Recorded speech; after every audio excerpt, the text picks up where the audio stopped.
On this episode of Eat, Sleep, Drive, I'm sharing the one flaw that is preventing this Fiesta ST from being the perfect hot hatch.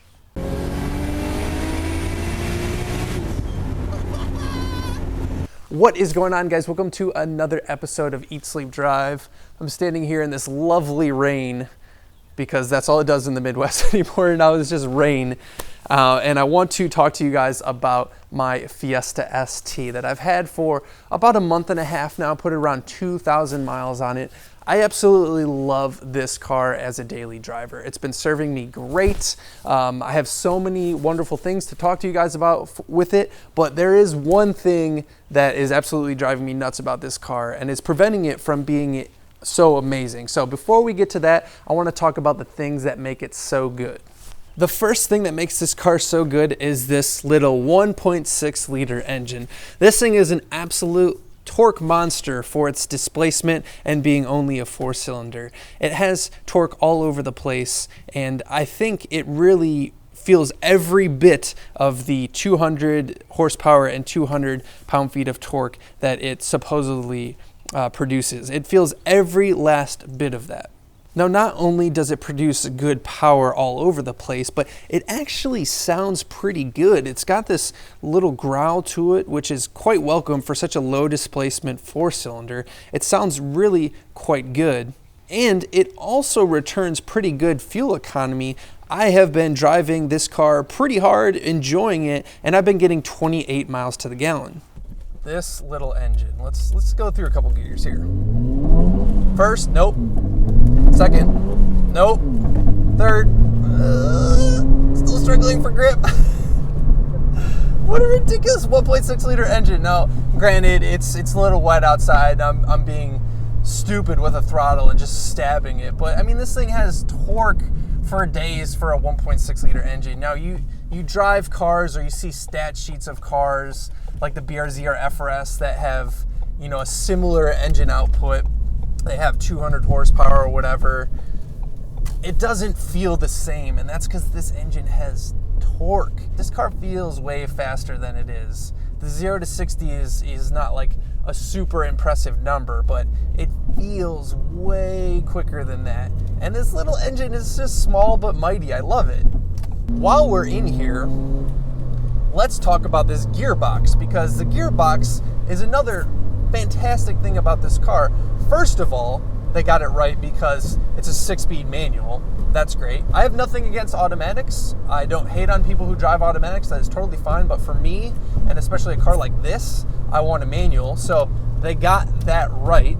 But the shifter is just fantastic. For a front-wheel drive car with a cable shifter, it's just shockingly good. Like, you can nail shift so easily. It's got this like bolt action feel. The throws are pretty good in my opinion. I'm not one for like short shifters anyways, but the shifter and transmission, the gear ratios are perfect. Like, it's just another part of a great little equation that this car has going on. Now, one of the things about this car that makes it so good, that is definitely not a flaw, is the steering.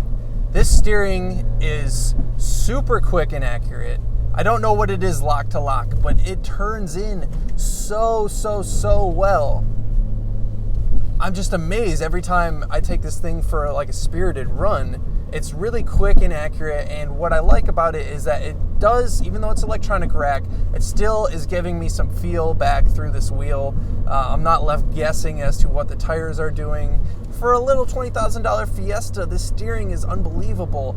And furthermore, once you get past that, the agility and handling characteristics of this thing are just second to none for a front-wheel drive car. You get that amazing turn-in, and then mid-corner and even coming out of corners, it doesn't behave like a front-wheel drive car because it doesn't wash out. The rear end will come around, and you could put the power down surprisingly well and just dig those front tires out of a corner. It is definitely not one of the flaws of this car, and definitely one of my more favorite parts of the car. Now let's talk about the elephant in the room, and that is the ride. The ride quality on this car is terrible. and that is the one Achilles heel to this car. I'm going through some obviously not perfect Midwest roads, but it's just so bad.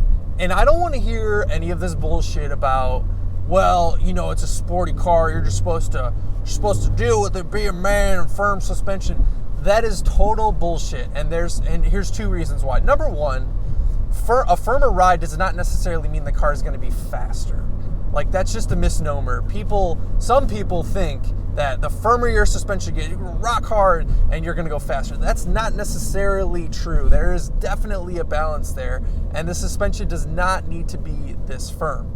So that's number one. Number two, this is a friggin' hot hatch. Like, this is an everyday car that you're supposed to drive on a daily basis, and it's supposed to be able to do everything, right? That's the definition of a hot hatch. And this suspension is too firm. Now, why is the ride quality so bad? Well, this car sits fairly low to the ground, nothing crazy, but it doesn't have a ton of suspension travel. And that makes it quite crashy over bumps because it doesn't have a lot of room to compress, and it always hits the bump stops over even not very big bumps. The other reason that the ride quality is so poor on this car is, look at these tires.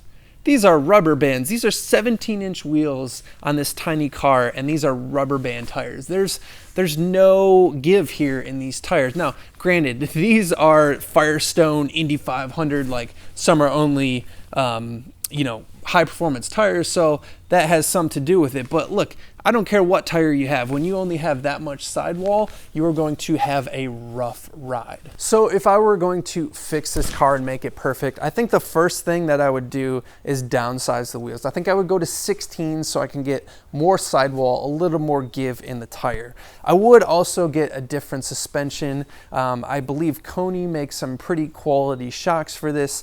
Change the spring rate as well. Make it a little less firm, a little more forgiving. I don't think that would ruin the handling characteristics of this car. It would just make it a better daily driver and not beat you up so much. But overall, this car has been amazing for me. The ride quality is a flaw, but I still think it is a fantastic package. Let me know what you guys think. Am I completely off base here? If you've driven one of these, I would love to hear whether or not you agree as to the ride quality. I think it's the only flaw of this car, but an otherwise lovely hot hatch. I appreciate you guys watching. This has been Eat, Sleep, Drive. We do all kinds of car stuff, so hit that like button and subscribe if you enjoyed the video, and we'll see you next time.